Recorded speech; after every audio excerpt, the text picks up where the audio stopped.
The shooting range. In this episode, Pages of History, how and why Sturer Emil was created. Map guide, exploring the abandoned factory. And Metal Beasts, the top German predator.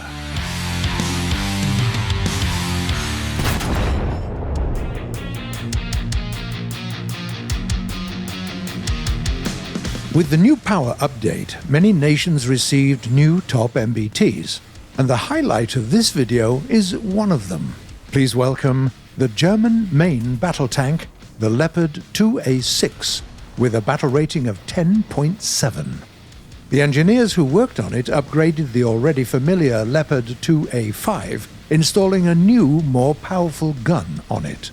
This one is 130 centimeters longer, 2 axes stabilized, and a 120mm gun with elevation angles between -9 and +20 degrees.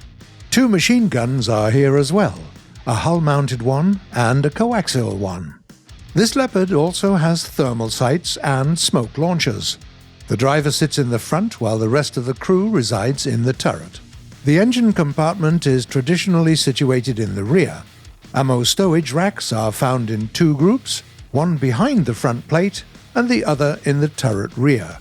Protection is provided by composite armor with nearer elements. The new firepower of this Leopard is an object of its competitors' envy, and for a reason. The gun can use DM-53 APF-SDS rounds with a tungsten core, the new record holder for penetration rate in War Thunder. It's not all powerful, of course.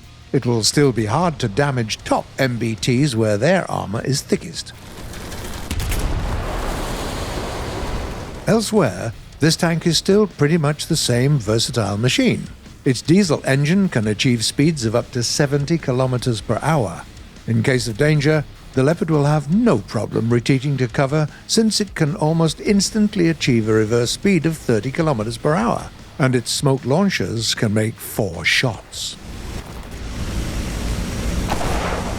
Moreover, this tank feels comfortable, shooting at long distances thanks to superior ballistics and excellent rounds. Skirmishes in tight urban streets won't pose much danger either. This tank has a good turret rotation speed and frontal armor. But wait, there's more! The gunner and commander have thermal sights, so even at night, you won't go blind. The Leopard 2A6 is a truly versatile and capable machine of playing the part it's been given, where and when you need it, be it urban sprawl or desert sand, attack or defense, day or night, you can count on it. That's what any solid modern MBT should be like.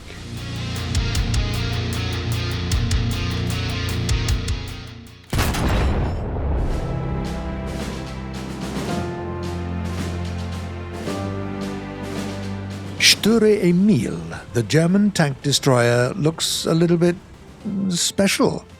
How do you even use it in battle? It's too slow to fight alongside other armor, too vulnerable to support infantry. Wait, isn't it a tank destroyer? But why is it too powerful even for the end of the war? In fact, Sturer Emil was built for entirely different purposes. It might not have been built at all had the circumstances been different. It all started with staff changes in the command. Earlier in the war, the German army chose mobile tanks over good armor. But by this time, the Germans needed to storm enemy fortifications, and there were plenty of them. The Dille line in Belgium, the Beneš line in Czechoslovakia, Poland had some of their own too, and of course the Maginot line in France. Storming those positions required more than tanks with good armor. The Germans had to damage or destroy concrete bunkers, so they needed self-propelled guns. Meanwhile, Rheinmetall had just created a new 128mm anti-aircraft gun and decided to adapt it for a new purpose. It proved to be quite tricky, though. Even self-propelled and more lightweight, it weighed almost 8 tons. Trying to install it onto Panzer IV would have been pointless. That left the Germans with only one option: the VK 30.01H heavy tank, one of the Tiger's predecessors. At the time, no working models had been built yet, but it still looked like an appealing platform. Henschel engineers got down to work. They extended the chassis, redesigned the hull, and added a rear-mounted fighting compartment with the enormous new gun. Even the original unmodified tank had a low top speed, so the modification made it even heavier and slower. For its tardiness and frequent breakdowns, the new tank destroyer received a catchy nickname: Sturer Emil, or Stubborn Emil in English. That's how we know it today. Originally, the Germans planned to build 2 prototypes, and in case of success, produce 100 more. Success never came. First, work on the VK 30.01H turned out to need much more time than had been planned for, so the launch of the experimental line had to be postponed several times, before being cancelled altogether. Second, there were no fortifications left to storm. The Germans got the Benesch line along with the Sudete mountain range, and they simply went around the French forts instead of through them. Thus, the Emil lost both its chassis and purpose. Still, after a long delay, the Germans finally managed to build 2 experimental Stubborn Emils in 1942. Was it red tape or rumors about new Soviet heavy tanks with thick armor? We don't know. Anyway, the self-propelled guns had to perform as tank destroyers now. Their guns could easily penetrate the T-34 and the KV-1 tanks at any practical distance, but a smaller 88mm gun could do it just as well. The Germans met no invulnerable Soviet heavies throughout the war, and the Blitzkrieg needed maneuverable tanks rather than slow but steady bunker destroyers. And that's how we remember it now. Slow, fearsome, and very stubborn.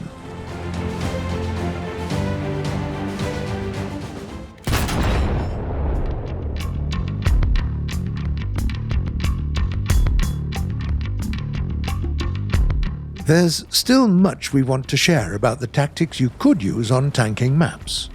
This time, we'll tell you about the Abandoned Factory map.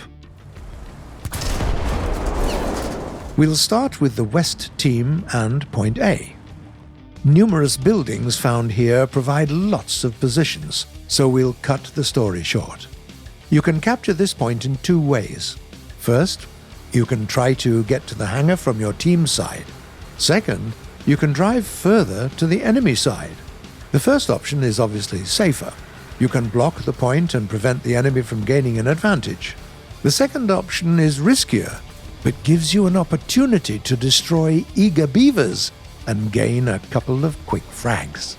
Our next positions are found in the 2 hangars to the south.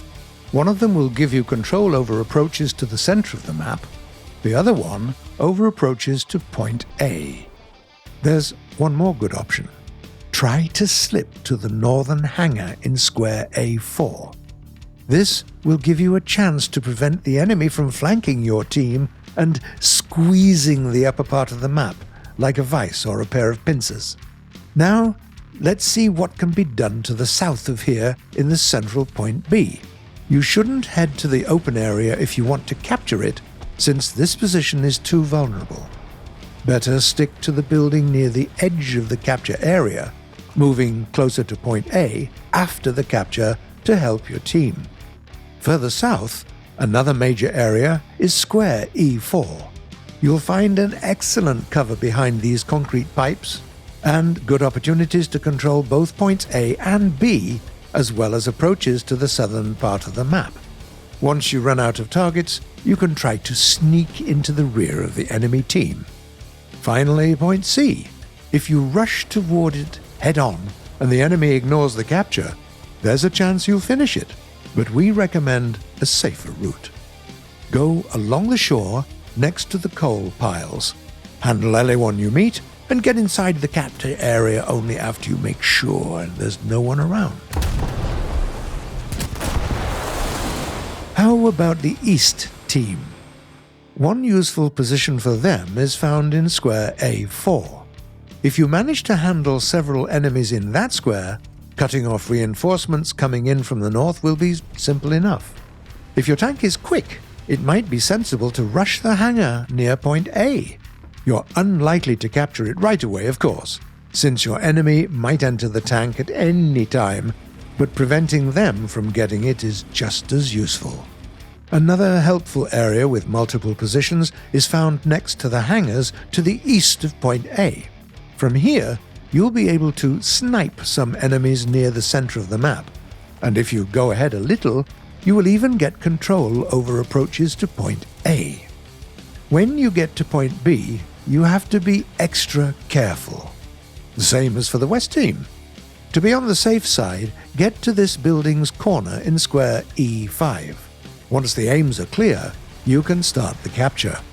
Next, squares E4 and F4.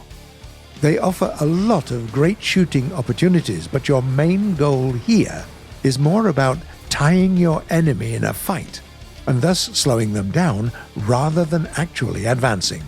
Finally, point C. Your actions here mirror the West teams. Either risk and rush the capture, or go carefully alongside the water and flank the enemy. Whichever team you play for on the abandoned factory, good luck. Meanwhile, we'll get on to answering some of your questions.